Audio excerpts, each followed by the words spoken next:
everybody, and welcome back to another episode of The Male Perspective. I am your host, Lana Reid, and today on this day, I have the pleasure of sitting down with a gentleman by the name of Larry Lester. He is an author. He is a sports historian and researcher and co-founder of the Negro Leagues Museum. And I cannot tell you how excited I am to spend some time with him today. But first and foremost, as I always do, sir, I take a quick moment to pause and say thank you to you for making time for me today. Time is a gift. Once you give it, you can't get it back. So I truly appreciate you, sir, making time for me today. And with that, welcome to the show. Well, thank you for having me on your show, Mrs. Reid. Awesome. Well, we're going to talk about the Negro Leagues today. And as I mentioned in the email, I had a conversation a while back with a young person, and they had never, ever heard of the Negro Leagues. And that just kind of broke my heart. So as we get started, I was wondering if you could share, because baseball is an American pastime, how the Negro Leagues got its start in the first place. Well, despite all the media attention around Jackie Robinson joining the Negro Leagues in 1945 and the Brooklyn Dodgers in 1947, we as African Americans have always played. Mm-hmm. In fact, we go all the way back to 1859, before the Civil War. I've been able to find a box score where two black teams faced off against each other. So African Americans have always played baseball in some form or fashion, and mostly independent teams. And we started to become more prosperous and more dynamic and better at the game, and then eventually evolved after World War I to start the Negro National League in 1920 by Andrew Rube Foster. And from about 1920 to about 1960, the Negro Leagues were one of the stable institutions in Black America, probably third, in my opinion, after insurance companies and hair care product companies. Think Madam C.J. Walker. Yeah. So the Negro Leagues were the third most profitable business in Black America. Okay. You mentioned Jackie Robinson, and everybody's familiar with him being the guy to integrate baseball, but anybody with common sense would assume that at that particular time, the Black community had some stellar players, phenomenal players. Why was it that Jackie Robinson was chosen to be the guy to integrate baseball at that time? Well, we're coming off of World War II, and we need somebody who can make that transition into a game that's predominantly white. So we need a man with a personality, who is as honest as Diogenes, who is as pure as ivory soap, with the discipline of a Buckingham Palace guard. Okay. Jackie Robinson had moved with his family to California, so he had already interacted with whites in his neighborhood. He went to a predominantly white college. Okay. He served in the military. He had a lot of intangible qualities that many of the other Black ball players from the South did not have. Okay. He had interacted with white people before. Okay. And so he was educated,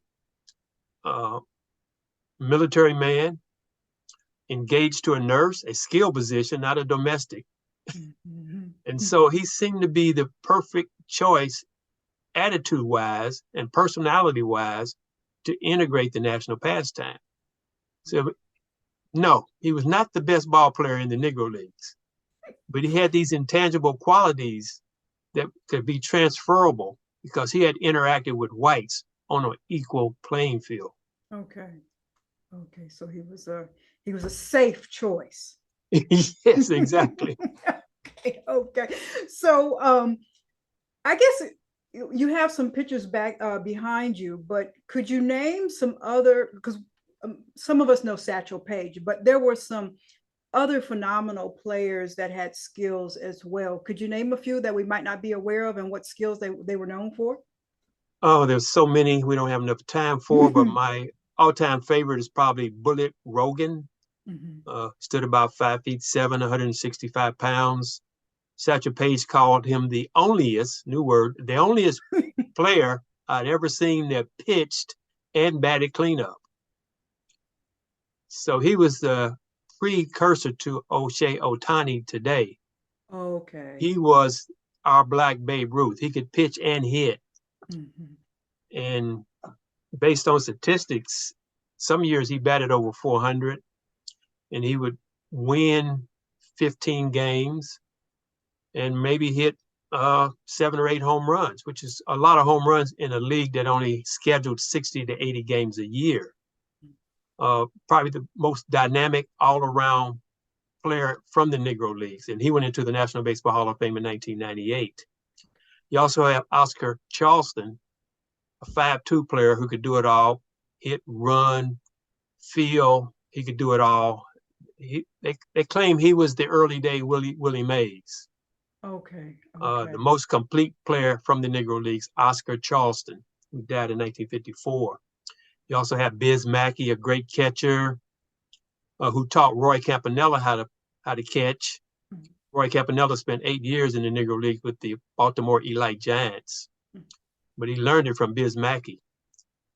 You also have Willie the Devil Wells. They call him the Devil because the players said, don't hit the ball out there to shortstop.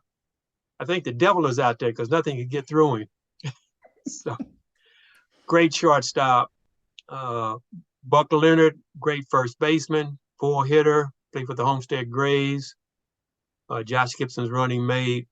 Oh, there's so many. You got Cannonball Dick Redding, a man I'm campaigning for to be in the Hall of Fame. Cannonball Dick Redding was known to pitch both games of a doubleheader. Yeah, he was not on the pitch count. And so I found not 1, not 2, not 3, but I found 4 doubleheaders that he pitched both games. And he won 6 of those 8 games. Wow. I mean, there's so many hidden gems in black baseball history. This fellow right here, with his mouth open right over my shoulder. Yeah, okay, I see him. Yeah. That's Willie Wells. Okay. I just thought about that. Now, another great pitcher, that's Leon Day. Leon Day? Yeah, Leon Day pitched the first opening day no-hitter in 1946 for the Newark Eagles. He beat the Philadelphia Stars 2-0. I mean, baseball says Bob Feller pitched the only opening day no-hitter. That's not true. Leon Day also pitched one, and just a few years later, in 1946. And to Leon Day's right is another great pitcher by the name of Max Manning, educated teacher, a man who taught me a lot about life. Despite what you may have heard or read, many of the Negro League players had advanced degrees. Some of them had PhDs. Awesome. Okay. And so, like my dad, he had a GED. So I tell people these Negro Leaguers had everything from a GED to a PhD.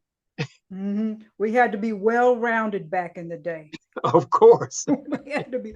And humor me for a minute. There were some women in places in the league, correct? Yes. In 1953, Tony Stone joined the Kansas City Monarchs. In 1954, Mamie Peanuts Johnson and Connie Morgan joined the Indianapolis Clowns. There were 2 more women who played, but they don't get much recognition. Arlene Jackson and Desiree Boo Boo Richardson.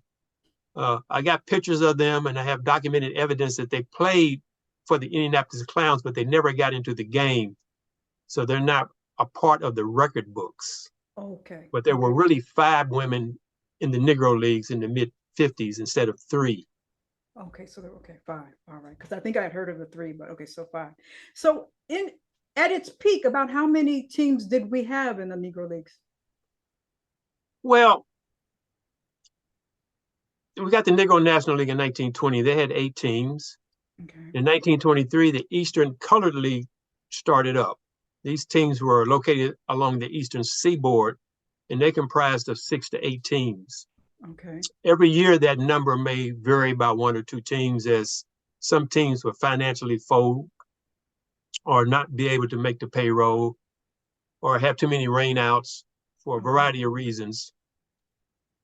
And so over the course of 40 years, we had maybe 75 different teams.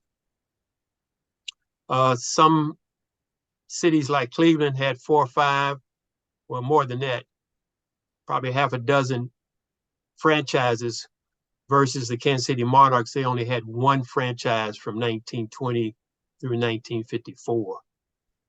Okay. They had a more stable ownership Okay. base. Uh, but there are a lot of great teams like the Pittsburgh Crawfords, the Homestead Graves, the Birmingham Blackburns, Cleveland Buckeyes, the Newark Eagles behind me, who beat my Kansas City Monarchs in the 1946 World Series, 4 games to 3 in the 7-game series. So much great history here that should be shared. The beauty of the Negro Leagues is these men persevered during Jim Crow.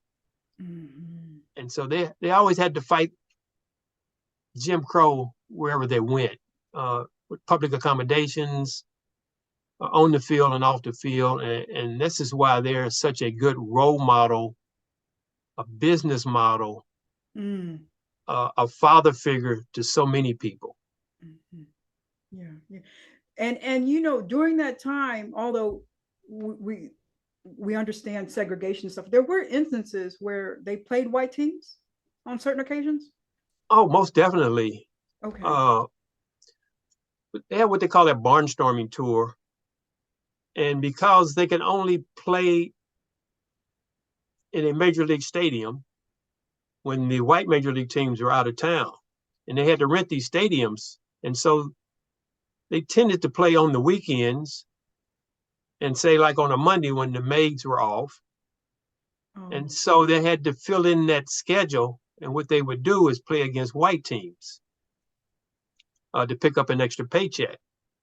And these games went off without a hitch. Nobody complained. Nobody protested, except maybe the baseball commissioner, because the black teams were beating up on the white teams, and he didn't like that. So he banned, when the Kansas City Monarchs beat the Babe Ruth All-Stars, he banned Babe Ruth and his teammates for probably about 30 days at the start of the 1922 season. You know, Mm.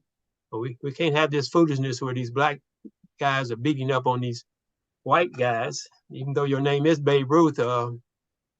Yeah, we have some good ball players too. Sorry, Better than Babe Ruth. I think so. Yes, I know so. You can think so, but I know so. We have some. Okay. So on your, you mentioned the commissioner, and on your website you have a article. Can you read Judge Landis? Who was Judge Landis, and what was his impact on Negro League Baseball?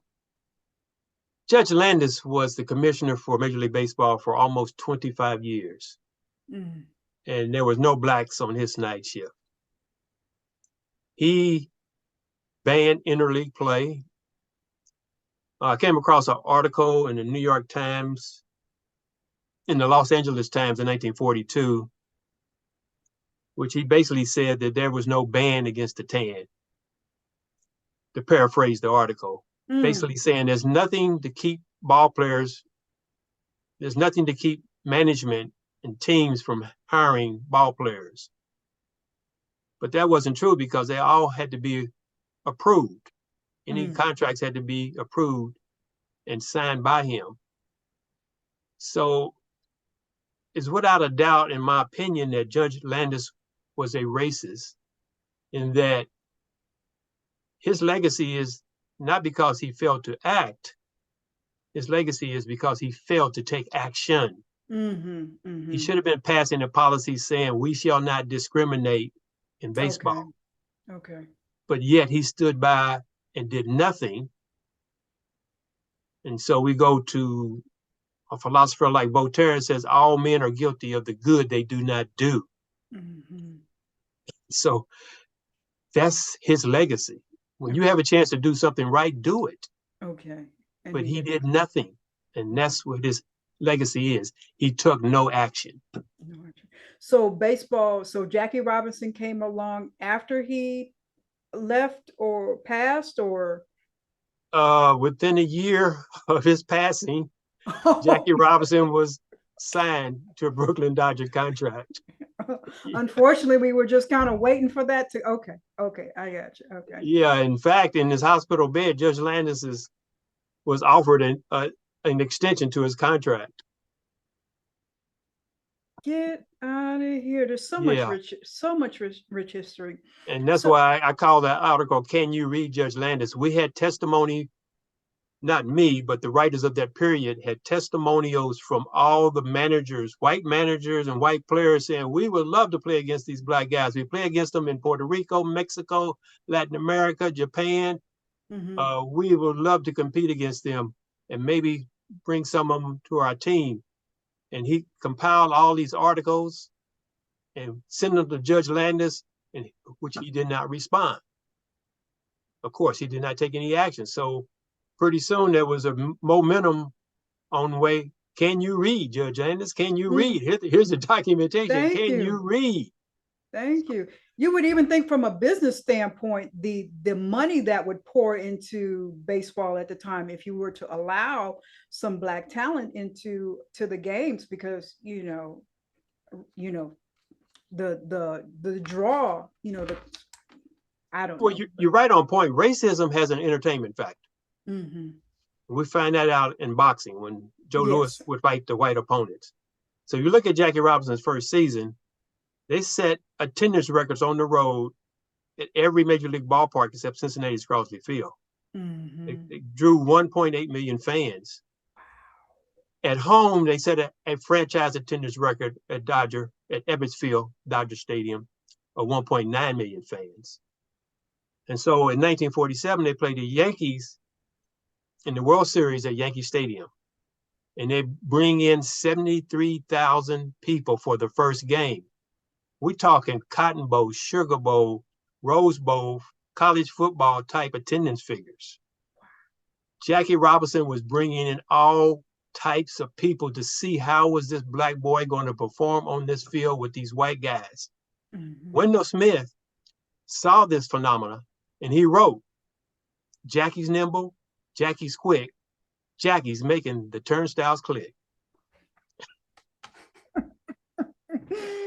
Oh, okay. I got you. I got you. So after Jackie Robinson, who was the next brother that came into the league? Well, Larry Doby came in 11 weeks later. Okay. He played with the Cleveland Indians in the American League. Jackie was in the National League. So they never faced each other.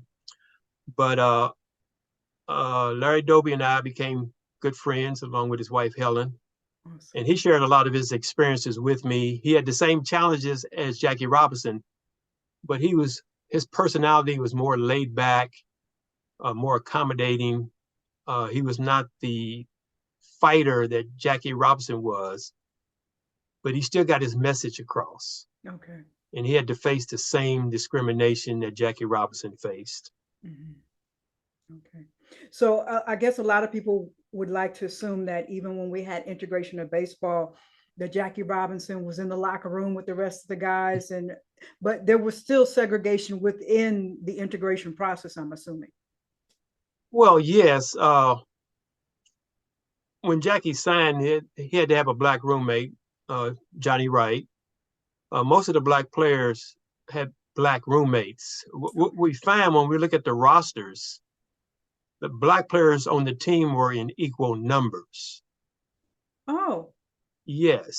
So you could only have 2 or maybe 4 black players on the team because interracial roommates were not allowed. Okay. So in Larry Doby's case, they hired a black reporter to be his roommate until the next year, 48, Satchel Paige came in to be his roommate. Okay. And so you see this in football during that same period where the black athletes are an even number on the squad or on the roster. Never. Oh, interesting fact. Okay. Yeah, the numbers don't lie. True. Now, as I was preparing for today's show, I was thinking about sports, and it's in all sports, it's still leans heavy towards a lot of Black athletes.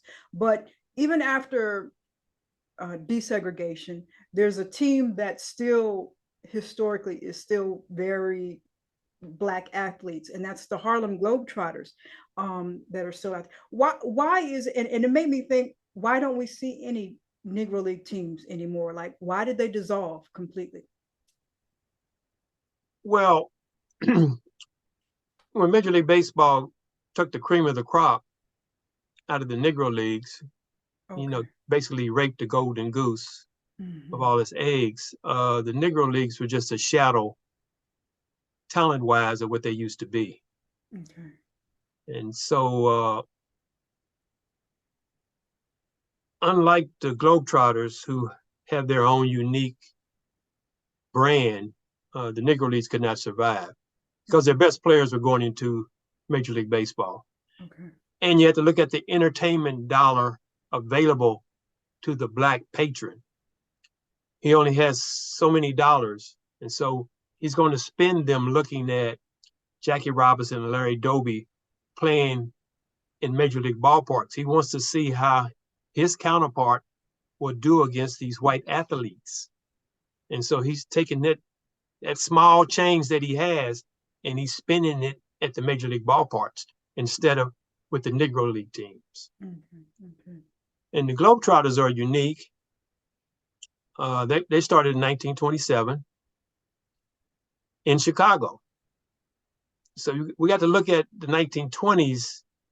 That was the Harlem Renaissance, the golden decade of sports, where you got Alan Locke coming out. Alan Locke is known as the dean of the Harlem Renaissance. And he comes out with his book called The New Negro. And the New Negro was about, we now have a new attitude. Mm-hmm. We're going to have a new perspective because we just came off of World War I, fighting for freedom, and we still don't have freedom here.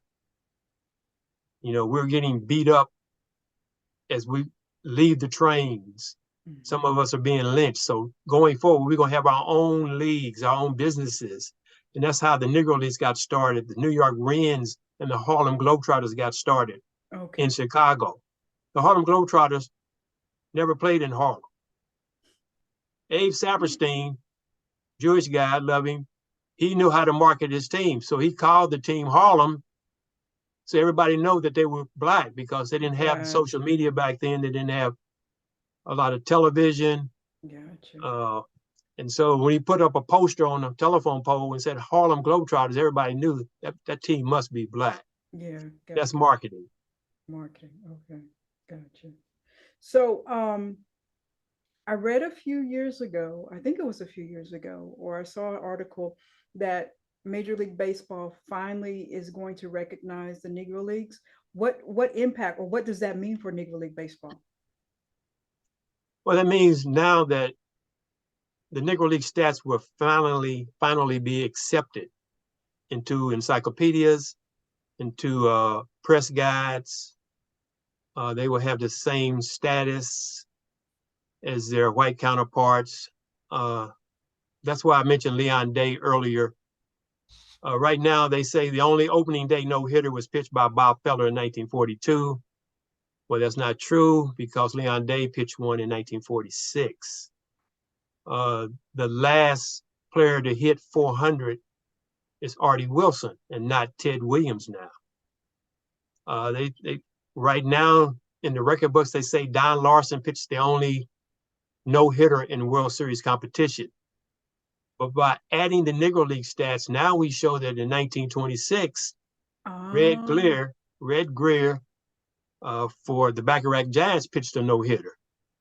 So we got to change or update the record books now when we include the Negro League stats. Okay.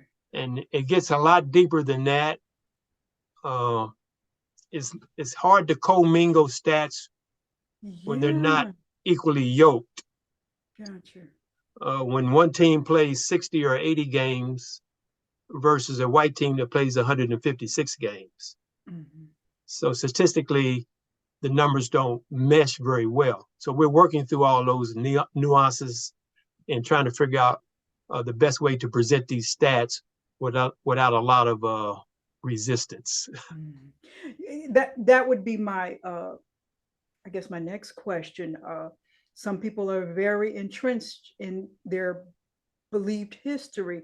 Is there willingness to let go of, I've always thought this person was here, but no, we now have evidence that this person here is actually holding this title.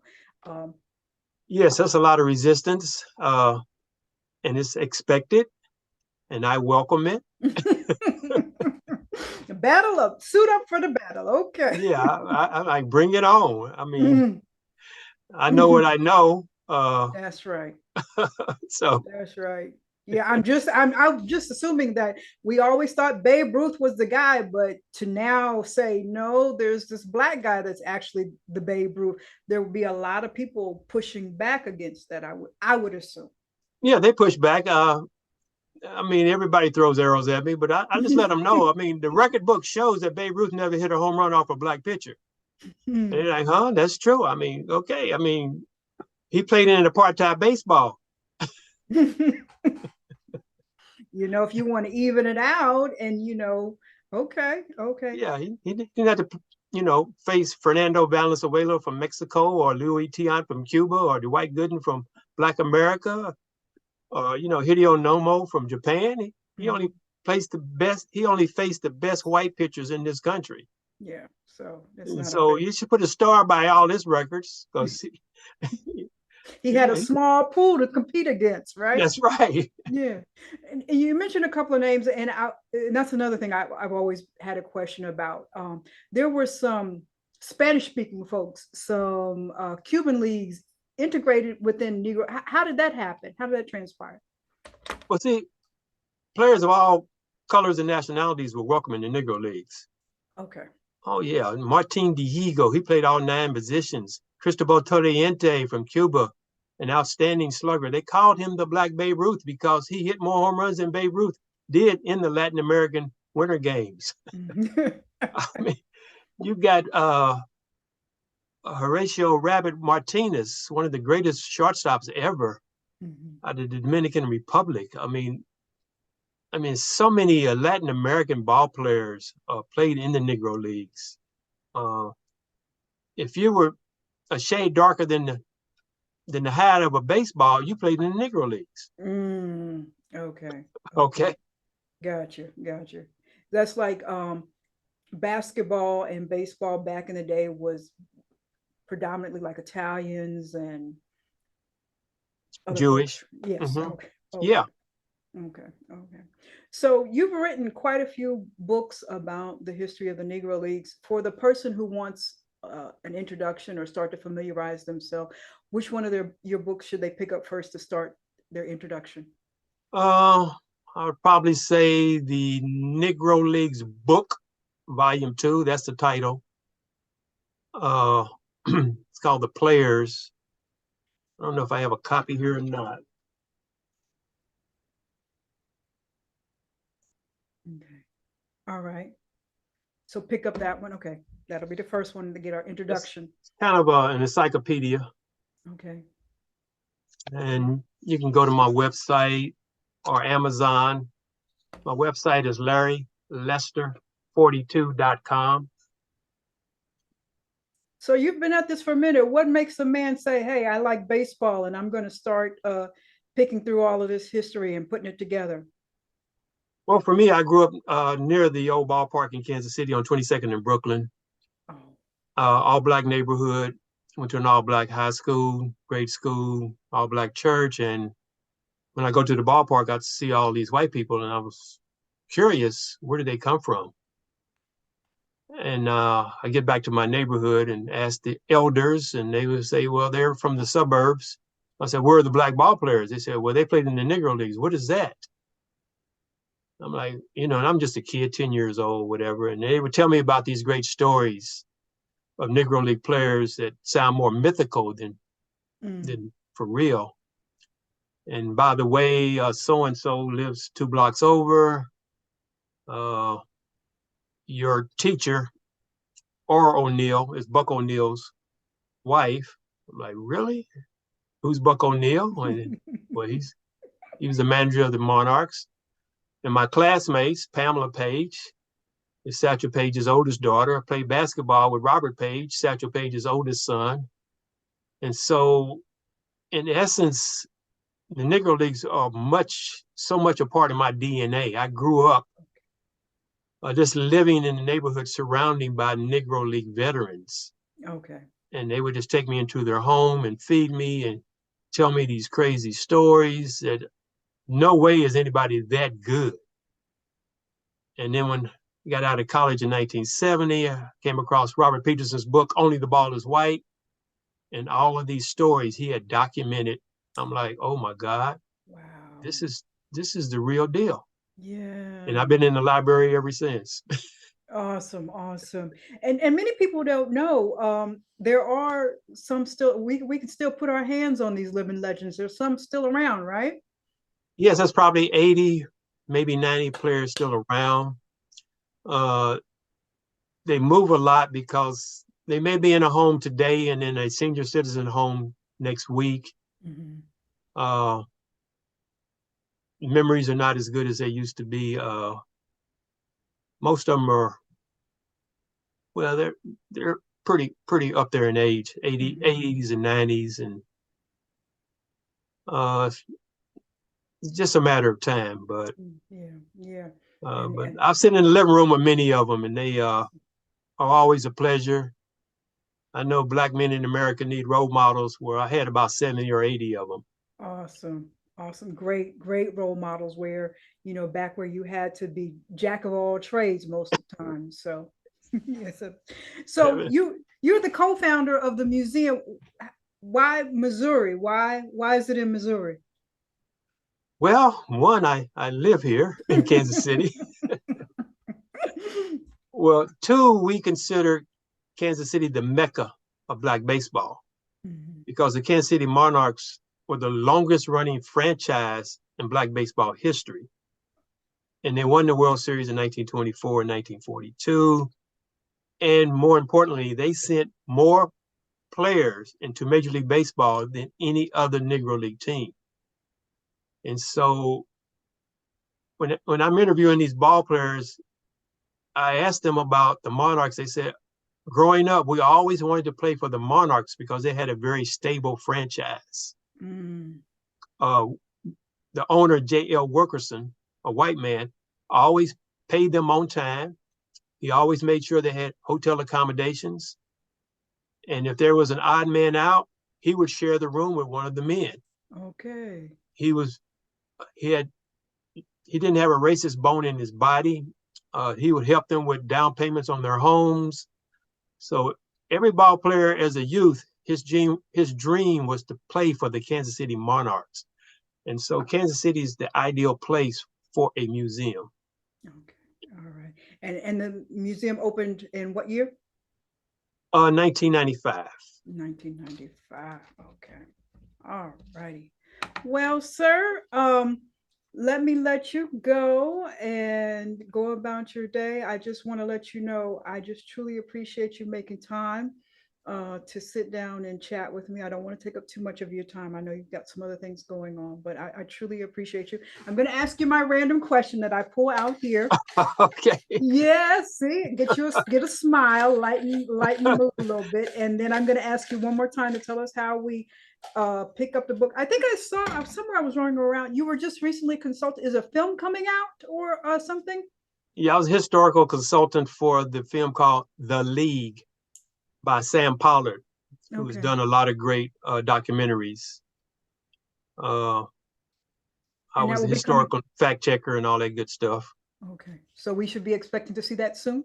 It's already hit the theaters, and it's streaming on Netflix or something?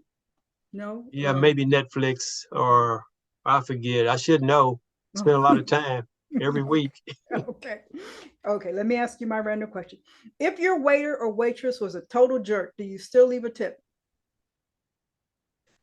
No. Got to give customer service, right? Well, I'm a big tipper, but I don't give poor reviews. So I would not give them 2 pennies. Mhm. I've never booed an athlete because you never know if he may be dealing with an injury or Mhm. he may be dealing with a death in the family, and he may be just be having a bad day. Mhm. So I don't give poor appraisals. I don't boo players, and I don't tip poor service. Mhm. Gotcha, gotcha. I just move on. Just move on. Don't come back here again.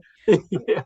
Well, sir, I think it's just so important in all areas that we take the time to learn our history. So I appreciate your dedication and commitment to, our history in sports and the legacy, because so many times it gets lost. Within families, we have problems holding on to great grandmother's picture from back in the day. So to Oh find yeah. some, yeah, just to find somebody to corral it up. I mean, just to see the energy of these guys behind you and what they might have been watching, and to just kind of get in that moment and the essence of it's just so very important, especially to the younger generation, because you know what you stand on, whose shoulders you stand on, you understand the fight that they had to go through so we can be where we're at today. So I just appreciate, I just Yeah. commend you so much.